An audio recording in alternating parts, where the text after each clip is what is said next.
오늘 우리 재근이 형제와 함께 온 우리 강정식 형제 반갑습니다. 나중 예배 마치고 나서 좋은 교제할 수 있기를 바라고요. 오늘 예배를 드리기 전에 너무나도 귀한 모습을 보기 때문에 이것부터 말씀드리고 싶습니다.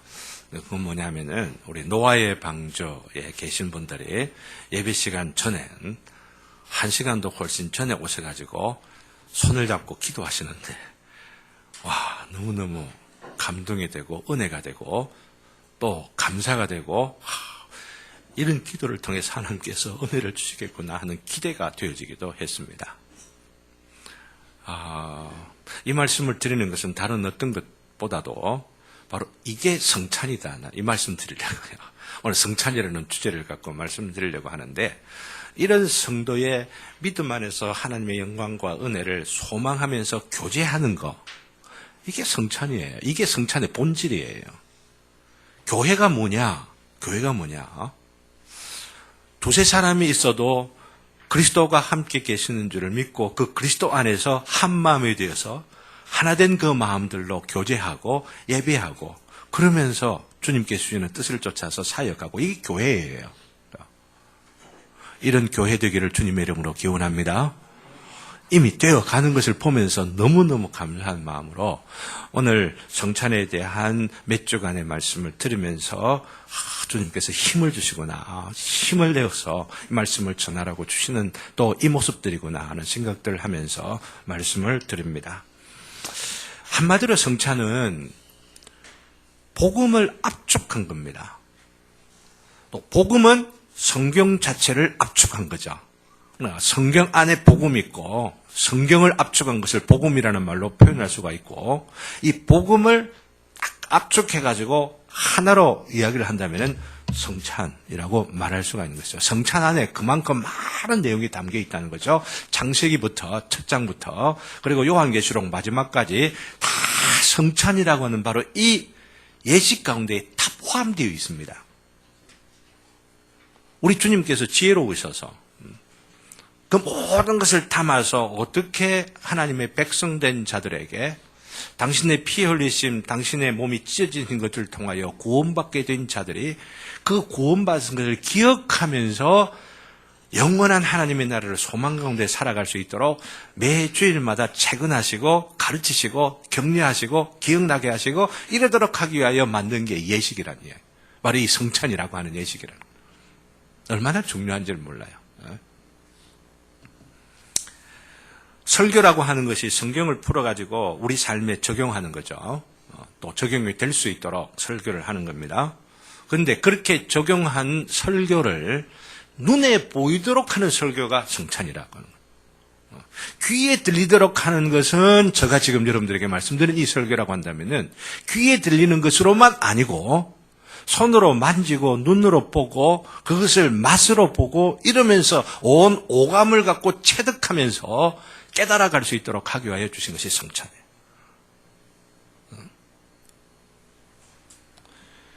문제는 우리가 이런 너무나도 중요한 의미를 매주일 같이 알고 또 실감하고 그러면서 성찬에 참여하느냐.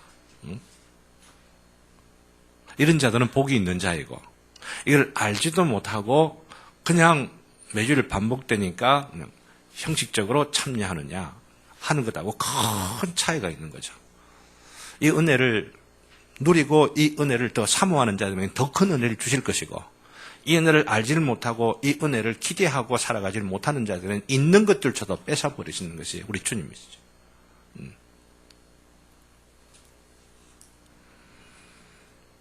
그리고 이 의미를 알지 못한 채로 참여하게 된다면은 바로 이 성찬을 제정하신 누구를 모독하는 거예요? 주님을 모독하는 거죠. 주님의 뜻을 알지 못하니까. 모독하는 바로 이것은 성찬을 통하여서 주님을 짓밟을 수도 있다는 거죠. 뜻을 제대로 알지는 못하고 그냥 형식적으로 예전적으로 순서니까 이렇게들 하면서 하는 것은 주님을 못 박는 거예요. 짓밟는 것이라 볼 수가 있죠. 저의 이야기가 아니라 바울 사도가 그렇게 이야기를 했어요. 여러분이 잘 알고 있는 말씀, 고린도전서 11장의 말씀 보면은 주의 몸을 분별하지 못하고 먹고 마시는 자는 자기의 무엇을 먹고 마신다고요? 자기의 죄를 먹고 마신다고.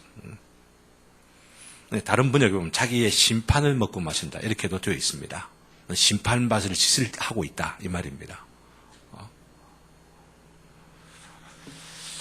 좀 죄송스러운 질문입니다만은, 만일 제가 뒤에서 나오는 똥을 내가 먹는다면은 어떻게 생각하시겠습니까? 아유, 흉하다. 말로 비유를 어떻게 해도 그런 비유를 하냐. 이렇게 생각할 정도로 혐오스럽지 않습니까? 근데 한번 비교해 보세요. 똥하고 죄하고 비교해 보면 어느 게 더 더럽습니까? 똥은 안 더러워요. 죄 더러운 거 비교를 하면은. 근데 죄 먹고 마시는 것은 심상하게 생각하고 그냥 간단하게 생각하고 똥 먹고 마시는 흉하다 이렇게들 하는데 이게 잘못된 거예요. 가치가 잘못됐기 때문에 영의 눈이 제대로 열려지지 않았기 때문이라고 볼 수가 있는 것이죠. 그만큼 성찬의 의미를 제대로 알고 참여하는 거 이게 중요하다 하는 마음으로 한 몇 주 동안 5번 정도를 계획하고 있는데 아마 서너 번 정도로 좀 줄였으면 하는 마음, 너무 많이 하면 또 지겨울까 싶어가지고 오늘부터 본문을 통해 가지고 그 본질이 무엇인지, 어떻게 성찬에 참여하는 것이 올바르게 참여하는 것인지 뭐 등등 필요로 하고 관련되어진 것들을 말씀을 드리려고 하는 겁니다. 먼저 본문으로 돌아가서 먼저 살펴보고자 하는 것은 예수님께서 십자가에 못 박혀 죽임 당하시기 바로 전날 밤이죠. 우리 은혜 자매가 봉독을 한 구약 출애굽기 12장의 유월절 그 식사, 유월절 그 전통을 계속 지켜오다가 예수님께서 당신께서 죽으시기 전에 전날 밤에 그 유월절 식사를 하시려고 장소를 지금 정하시는 장면들이 나옵니다. 이 부분에 대해서 이야기할 것들이 너무너무 많습니다.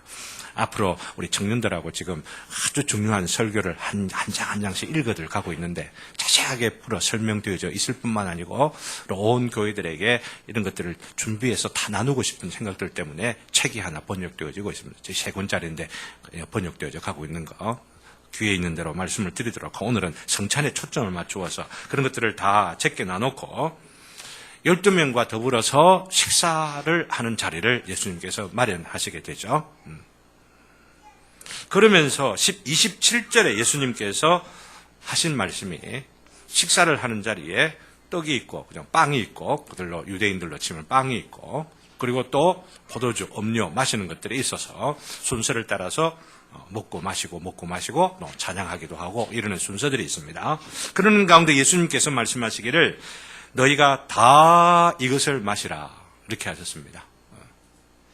이것을 다 먹으라라고 말씀도 하셨을 것이라고. 그런데 이것만 기록 지금 현재 되어 있습니다. 근데 여기에 보면은 너희가 다라고 되어 있는데 너희가 다라고 하는 이 다 속에는 누가 다 포함되어 있습니까? 베드로부터 그죠? 요한, 가룟 유다까지 다 포함되어 있죠. 12명입니다. 그죠? 왜 제가 이걸 강조하는지는 뒤에 다시 한번 그 이유를 말씀드리도록 그렇게 하겠고 먼저 이것부터 생각합시다. 바로 이것이 뭐냐라고 하는 거죠. 너희가 다 이것을 마시라 이렇게 말하고 있으니 말이죠. 다 이것을 마시라. 이것이 뭐죠? 숭늉입니까? 아니면 국입니까? 문맥을 통해서 보게 되면 분명히 앞에서 예수님께서 말씀하신 것이 잔을 말씀하고 있죠. 또 잔을 가지사 감사기도 하시고 그들에게 주며 이르시되 다 이것을 마시라 라고 하시니 이것은 잔입니다. 무슨 잔? 포도주 잔이죠. 포도주 잔. 분명히 포도주를 말하는데 29절에도 보면은 그죠? 내가 포도나무에서 난 것을 이렇게 말씀하시는 거 보니까 포도주인 것은 분명합니다. 그런데 이 포도나무에서 난 포도주를 제자들에게 12명의 제자들에게 심지어 가룟 유다에게까지 다 마시라 하시는 예수님께서 하신 말씀이 뭐라고 그 뒤에 이어서 29절 금방 말씀드렸는데 말씀하시느냐 하면은 나는 이제 안 마시겠다 이렇게 하시는 거예요. 그죠? 너희들은 다 마시라. 그런데 나는 안 마시겠다. 그 뒤에 말씀 그렇죠? 마시지 아니하리라 이렇게 말씀하고 계시잖아요. 그죠? 왜 포도주를 마시지 아니하시는 걸까요? 많이 마시지 아니하시겠다라고 하시는 걸까요? 포도주가 문제가 있습니까? 포도주가 나쁜 겁니까? 포도주 안에 독이 들어가 있습니까? 포도주를 마시면 병이 듭니까? 물론 너무 과하게 마시고 이러면은 위험하기도 하고 이러지만은 포도주 자체는 포도나무에서 난 거기 때문에 포도주 자체는 나쁜 거 절대 아닙니다. 얼마 전에 다녀온 화란 같은 그런 나라에서는 식사를 하면서도 그냥 포도주, 와인 그냥 마시고 이래 해요. 근데 우리 한국 교회에서는 이상한 전통이 있어가지고 포도주라는 주, 이건 술주, 주님 아니면 살 수가 없다라고 생각하면서 술을 마시는 사람들이 많기 때문에 그리고 또 과하게 마시는 사람이 있기 때문에 금지를 했던 것들이 너무 과하게 극단적으로 강조하라 술 입에 대고 술을 조금 마셨다고 한다면 못된 사람, 교회 다니면 안 되는 사람, 아주 같이 친하지 않을 사람 이런 사람들을 하면서 잘못된 오해가 되어져 가고 있는 것이죠. 여러분 주변에서 혹시 우리 교회에 오는 분들 가운데 그런 사람이 있다 하더라도 그런 편견들을 가지시면 아니 됩니다. 그리스도인이면 술, 담배 안 하는 사람으로서의 인상을 가지는 것이 아니고 그것보다 더 중요한 게 뭐예요? 그리스도인이라면 거짓말 안 하는 사람. 그리스도인이라고 한다면 약속 잘 지키는 사람.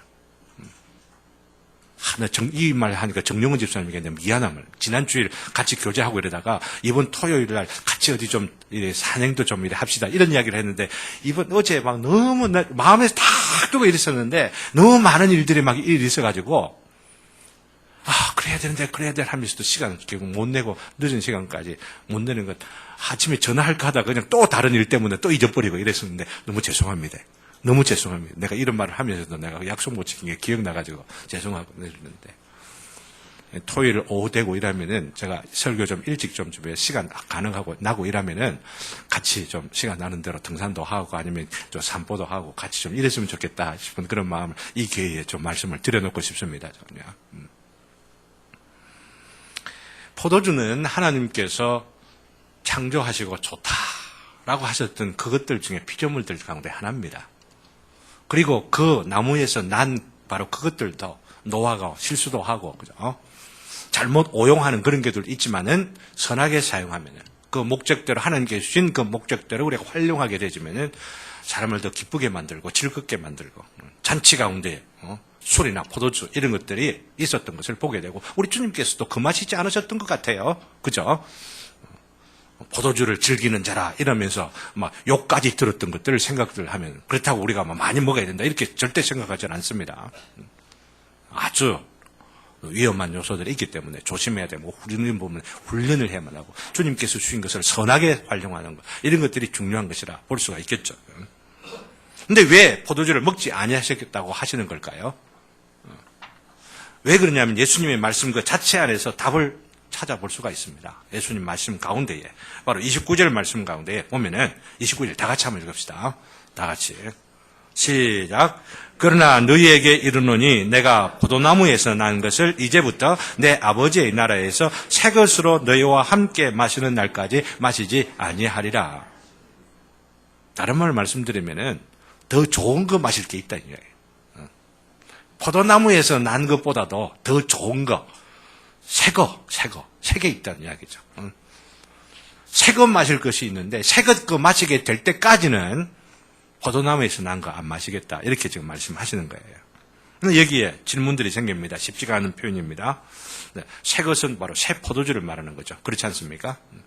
나는 새 포도주 마실 것이 있기 때문에 험 포도주 마시는 것 잠시 스톱하겠다. 이렇게 말씀하시는 거거든요. 과연 어느 것이 새 포도주라고 할 수 있는 걸까요? 새 포도주. 무엇이 새 포도주라고 할 수 있겠느냐라고 하는 거죠. 여러분들의 새 포도주 마셔보셨습니까? 빈티지 2018년도 빈티지라고 하면 어느 해에 난 그 해를 말합니다. 그죠? 오래되면 오래될수록 그렇게 말하는데 예수님께서는 좀 새 것이 좋다고 말하면 새 포도주를 마시겠다 이렇게 말하고 헌 포도주, 옛 포도도 아무리 오래된 거라도 그거 안 마시겠다 지금 말씀하시는 거거든요. 이 새 포도주를 무엇이라고 생각하며 마셔보셨느냐 말씀을 드리고 싶은 겁니다. 오직 답변할 수 있는 한 가지는 뭐냐면은 이 세상에 수많은 종류의 포도주가 엄청난 많은 종류들이 있고 그렇다고 할지라도 이 세상에서 나는 포도주가 아니다라고 하는. 그럼 어디에서 나는 포도주일까요? 하나님께서 주시는 영적 포도주를 말해요. 영적 포도주. 이것은 전혀 다른 어떤 포도주를 말하는가 생각하실 터인데 그것보다도 이런 동일한 포도주로 하더라도 영적인 의미를 갖고 있는 그런 포도주. 그것이라 말씀을 오늘 먼저 드리고 싶습니다. 어떤 의미로서 새 포도주를 영적 포도주라고 말할 수가 있겠느냐라고 하는 것이죠. 예수님께서 이 말씀을 하시는 맥락을 보면은 제자들과 더불어서 새 포도주, 그 영적 포도주를 온전하게 마실 수가 없는 상황인 것을 알 수가 있습니다. 왜 그렇습니까? 12명의 제자들 가운데 누가 있어요? 유다가 어떤 사람이죠? 믿음이 있습니까? 없습니까? 믿음이 없어요.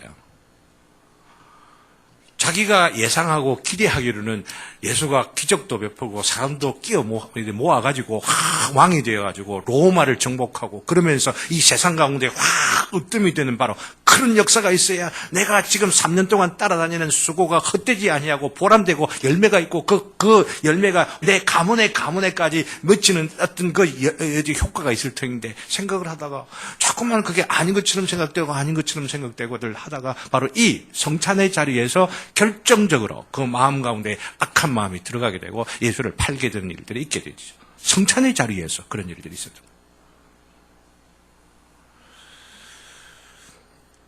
가룟 유다가 자기의 기대를 채워주지 못할 뿐만 아니라 또 돈도 탐욕.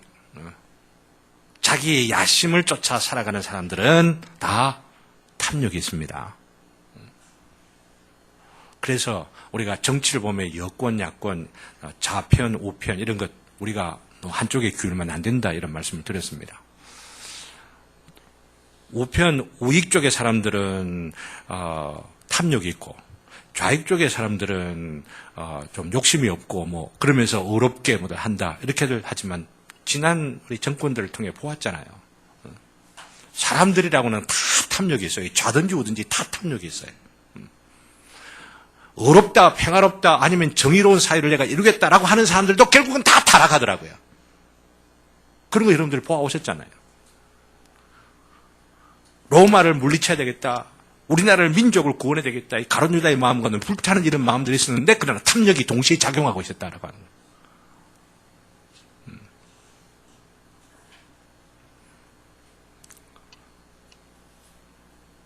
그런데도 예수님께서는 지금 회개할 기회를 주는 겁니다. 마지막까지. 가룟 유다일지라도 자기를 배신할 것을 아시는데도 불구하고 마지막까지 회개하라. 마지막까지 너 자신을 한번 돌이켜보아라. 마지막까지 내 몸을 주고 내 피를 지금 나누는데 이것의 의미를 진정으로 깨닫기를 바란다라고 하면서 지금 애절한 호소와 더불어 안타까운 심령을 내어놓고 마지막 그 기회를 지금 제공해 주는 것입니다. 근데 그렇게 하지 못하는 바로 가룟 유다가 있다는 바로 이것 때문에 이 모임이 새 포도주가 되지 못하는 거죠. 영적 포도주를 마시지 못하는 사람이 있기 때문에 그렇다라고 하는 겁니다. 이런 말씀을 드리면서 결론을 이 부분에서 드리고자 하는 것은 새 포도주, 영적 포도주라고 하는 것은 믿음으로 포도주를 마시게 될 때, 믿음을 가지게 될 때에 먹고 마시는 모든 것들이 다 영적인 것이 된다라고 하는 거죠. 믿음으로 예배를 드릴 때에, 믿음으로 대화할 때에, 믿음을 갖고 서로가 봉사하고 헌신하게 될 때에, 그때에 영적인 것으로, 즉 하나님께서 임재하시고 하나님께서 기뻐하시고 하나님께서 사용하시는 바로 그 도구와 방편과 기회가 되어진다라고 하는 것이죠. 무엇으로 말미암아? 믿음으로 말미암아. 믿음으로 말미암아. 이렇게 말씀드리는 것은 예수님께서 하신 그 말씀 속에 나오는 아주 중요한 그 표현에 다시 한번 우리는 주목하게 만듭니다. 그게 뭐냐면은 내 아버지의 나라라고 하는 거죠. 내 아버지의 나라에서 새 것으로 너희와 함께 마실 때까지 마시지 않겠다. 이렇게 말씀합니다. 바로 이 하나님의 나라가 어느 때냐, 언제 이루어지는 것이냐라고 하는 것들을 잘 알지는 못할 때 오해가 있는 거예요.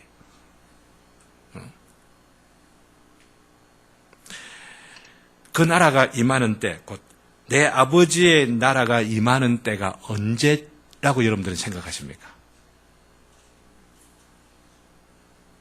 선집사님? 네, 주님이 언제 오시는데요? 예, 역사의 마지막에 오시는 때가 있죠. 예, 그게 맞는 말씀인데 그것만 생각하면 안 된다라고 하는, 오늘 지금 말씀드리려고 하는 거예요. 그것만 생각하면은, 예수님께서는 그러면은 그 마지막 날 오게 되면 예수님께서는 새로 난 포도주 막 그냥 마시겠네.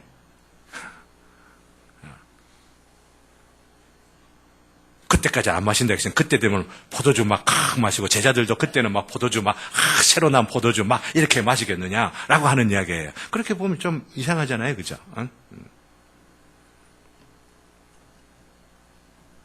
언제 예수님께서 포도주를 마시겠느냐 하는 것을 우리는 생각해 볼 필요가 있다는 거죠. 부활 이후에 예수님께서 부활하신 몸으로 식사를 하셨어요, 안 하셨어요? 하셨죠, 그죠? 요한복음 마지막에 보면은 갈릴리 해변에서 고기를 몇 마리 잡아, 생선을 몇 마리 잡아요?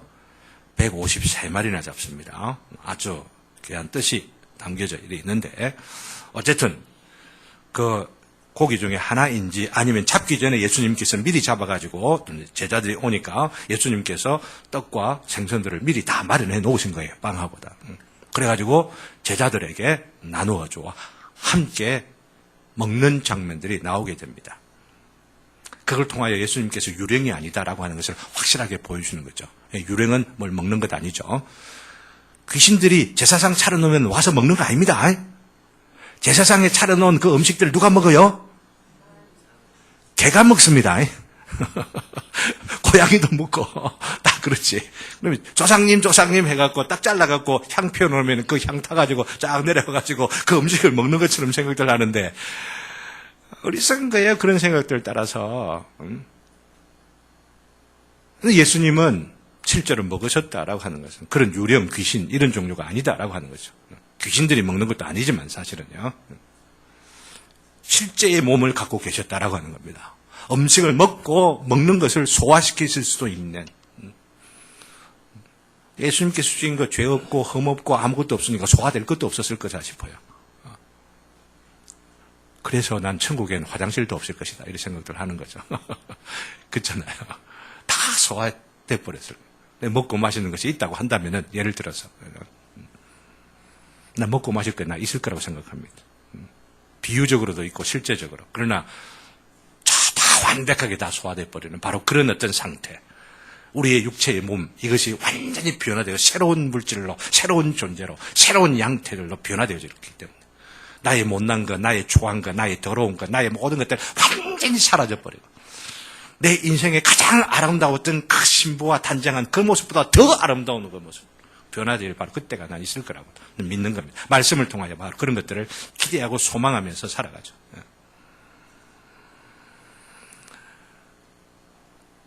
예수님께서 그렇게 음식을 드셨지만 포도주를 드셨다라고 하는 바로 그런 표현들은 나오지를 않습니다. 사실은요. 하지만 우리가 생각해 볼 때에 앞에 말씀대로 예수님께서 영광 중에 재림하셔서 갖게 될 잔칫날, 곧 어린 양의 혼인잔치, 앞에 우리 손집사님이 말씀하셨던 바로 그 잔치 때에 이런 포도주를 먹을 것인가 생각을 해보게 된다면은 그런 의미로서 그런 포도나무에서 난 바로 그것 2018년도 지금 포도를 따가지고 그것을 즙을 내갖고 만드는 그런 유의 것들을 마실 것이냐라고 생각하면 너무 지엽적이고 너무 제한된 의미만을 갖고 있기 때문에 그런 일이 있을지는 모르지만은 더 다른 의미들이 우리들에게 지금 현재도 적용될 수 있는 그런 의미들을 찾을 수 있는 바로 그런 의미들을 우리 주님께서 말씀하셨다라고 하는 것이죠. 그래서 제가 제시하고자 하는 것은 그때뿐만 아니라 바로 오순절날 성령이 강림하셨을 때에 성령께서 강림하실 때에 제자들이 방언을 하는 가운데 방언을 했는지 아니면 자기가 일상적인 이야기를 했는데 듣는 사람들이 어떻게 자기 각 나라 말을 다 들었는지 그럴 때는 문맥상 분명하지가 않습니다. 그러나 어쨌든 말한 내용은 뭐냐면 하나님의 큰 일을 지금 말하는 거예요. 하나님의 위대한 역사들을 사람들에게 막 이야기를 하는데 그 하는 그 이야기들이 열도 나고 흥분도 된 것처럼 좀 보이고 막 감격 가운데 이런 이야기를 하니까 어떤 사람들이 보기 저 사람들 새 술이 취했구나 이렇게 말해요. 새 포도주에 취했구나 이렇게 말을 하고 있죠. 물론 이 말은 제자들 110여 명의 그 문도들이 하나님의 위대한 역사에 대하여서 선포하고 말하는 모습들에 대하여 조롱토로 하는 이야기이지만은 바로 이 일 가운데에 새 포도주가 무엇을 의미하느냐 하는 것들을 우리는 발견할 수 있겠다라고 하는 겁니다. 그게 뭐겠습니까? 단도직입적으로 강조하고자 하는 것은 성령의 감동하심과 그 충만하심 가운데 성령의 역사 가운데에 성령의 압도하는 그 능력과 종교와 은혜의 역사 가운데에 말을 하게 되면 그 성령의 술로 새 술로 취하는 거예요. 믿습니까?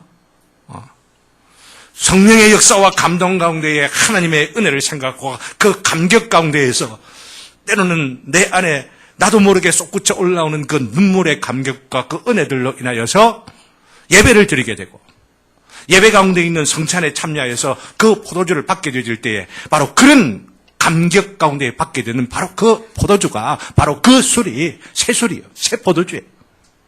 영적인 포도주고 영적인 술이라고 하는 겁니다.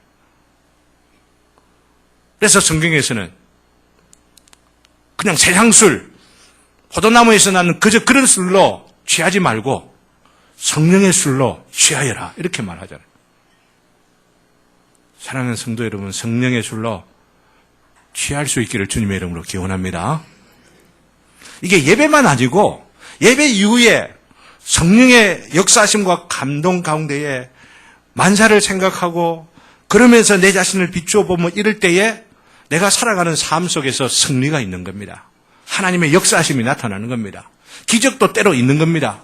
내 안에 내가 예상하지 못했던 생각하지 못했던 일들이 일어나는 겁니다. 나는 이렇게 생각하는 것이 참 당연하다고 생각하는데 그런 생각들이 꺾이게 되어질 때도 있고 부인할 때도 있게 되고 내가 져야 할 십자가가 있다고 생각하면 그 십자가를 감히 덮칠 수 있는 용기가 생기게 되어지고 내가 아무리 모매를 당하고 내가 아무리 무시를 당하는 일들이 있다 할지라도 그런 가운데서 하나님께서 영광을 받으시고 주의 교회를 위한 것이라고 한다면은 바로 그 일을 위하여 내가 문드러지겠습니다. 나는 망하여야 되겠고 주는 흥하여야 되겠나이다.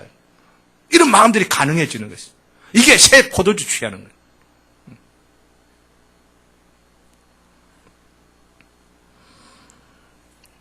바로 이것이 하나님의 나라입니다. 하나님의 나라. 아들의 나라이고 한편으로는 아들의 나라이면서도 또한 아버지의 나라입니다. 하나님의 나라라.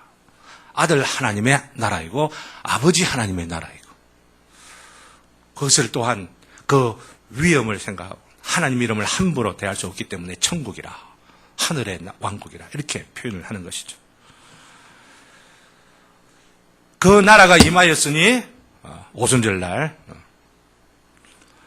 이 세수를 제자들이 마시는 것이고 그 마시는 그 자리는 성령이 임하였지만 성령과 함께 누가 임한 거예요? 성령이 임할 때는 항상 우리 주님께서 임하시는 겁니다. 믿습니까?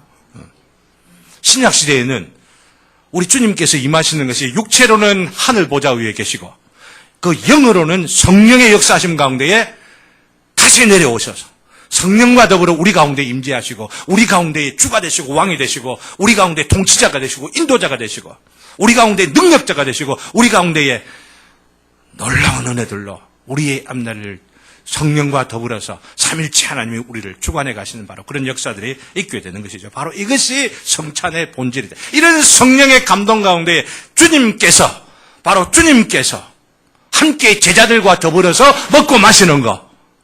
이게 성찬이란 말이에요. 이게 성찬이에요.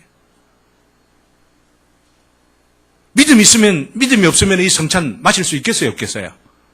믿음이 없으면 가론유다도 포도주 마셨죠. 떡도 먹었죠. 그러나 그 먹고 마신 것이 떡하고 포도주로 그냥 끝쳐버리는 것입니다. 그러나 믿음으로 참여한 자들에게 있어서 믿음이 역사에서 그 안에 성령의 감동 가운데 바로 그 예식 가운데 주님께서 이것을 행하여 나를 기념하라라고 하시는 말씀대로 행하는 바로 그런 자들에게는 우리 주님이 임재하시는 겁니다.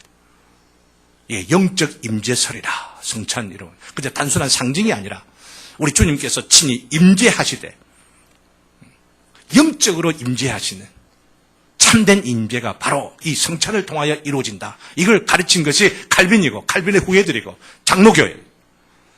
이 성찬을 너무너무 모르기 때문에 무시해버리는 거예요.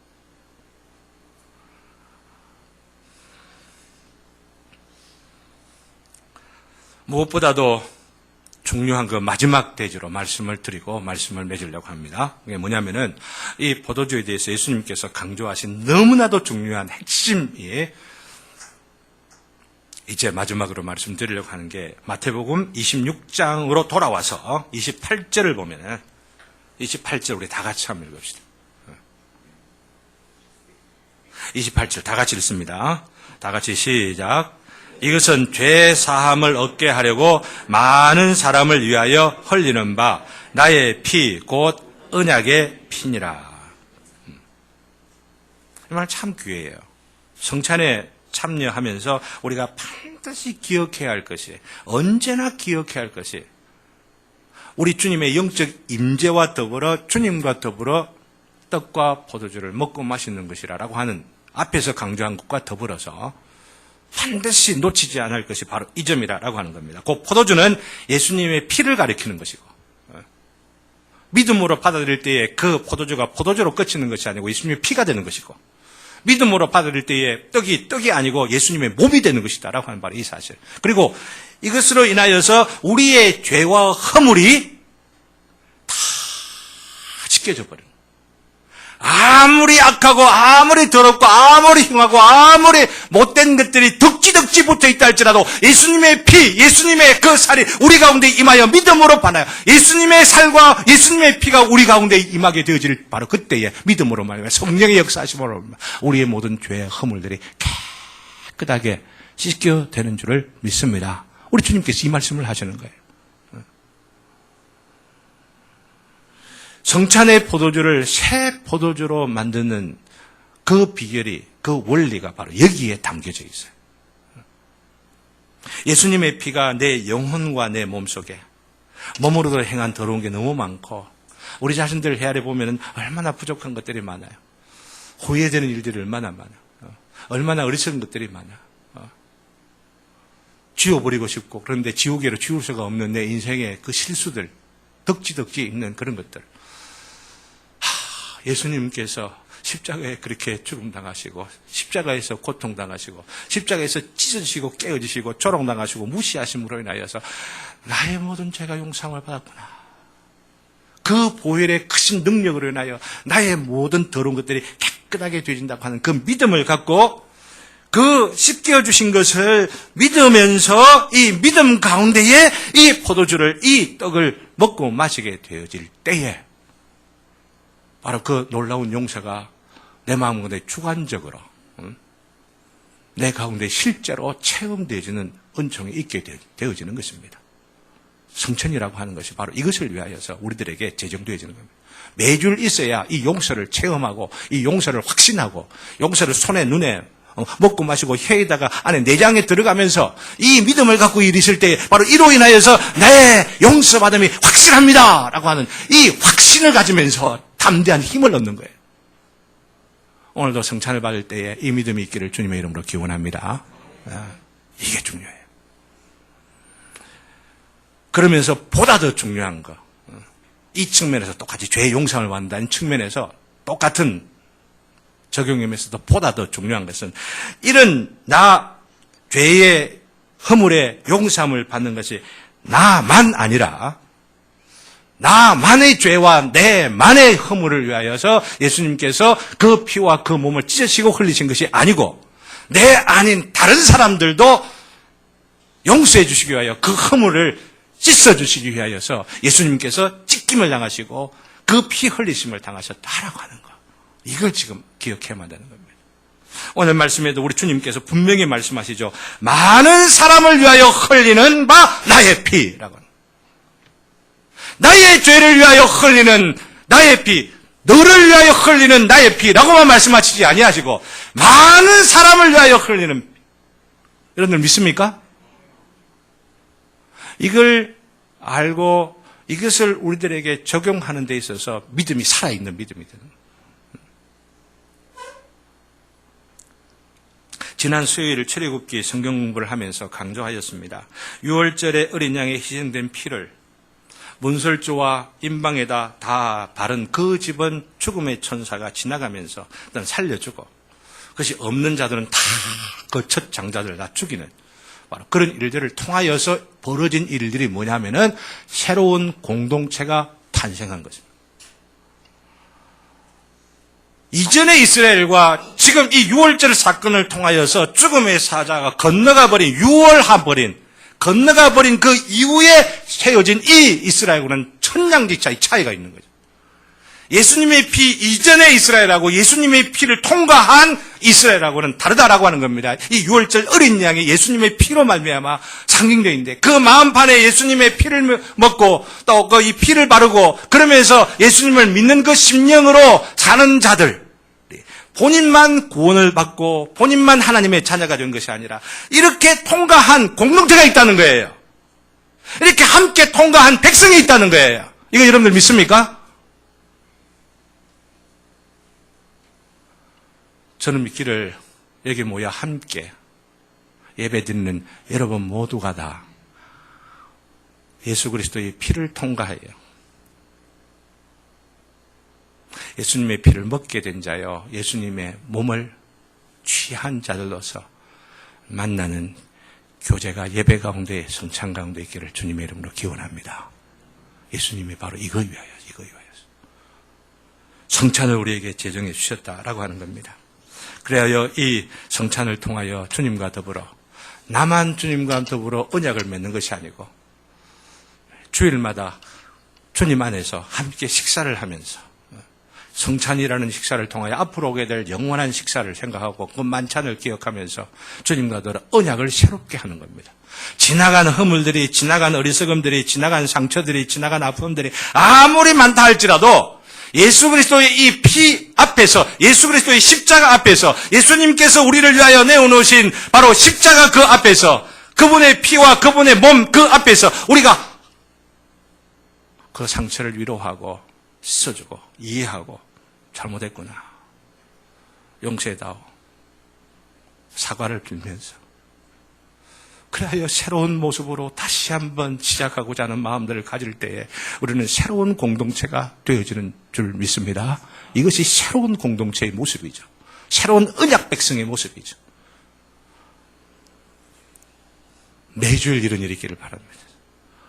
지난 주일에 무슨 일이 있고 주중에 무슨 일이 있고 서로가 상처가 있고 주고받은 어떤 아픔들이 있다 할지라도 매주일마다 이 언약의 이 식사 앞에서, 이 예배 앞에서, 또 예배의 절정 가운데 있는 바로 이 성찬 이 앞에서 그 마음들이 녹아지게 되고 내려놓게 돼요. 지금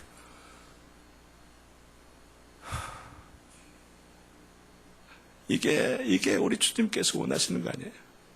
이게 우리 주님께서 원하시는 거 아니에요?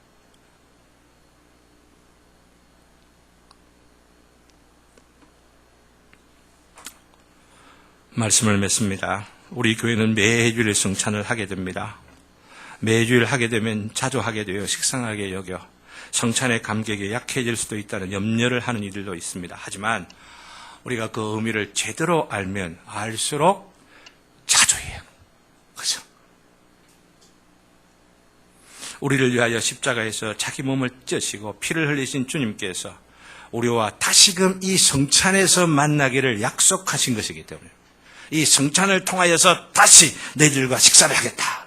내가 다시 너희들과 함께 영적 포도주를 마시겠다. 너희들과 더불어서 새 포도주를 마시겠다. 믿음 안에서 이 포도주를 너희들과 더불어 마시면서 교제하겠다. 너희들과 친밀한 교제 가운데 너희 인생 가운데 함께 동행하며 살아가겠다는 약속의 말씀들이 바로 하나님의 아버지의 나라에서 새 것을 먹기까지는 이 육신의 포도주, 불신의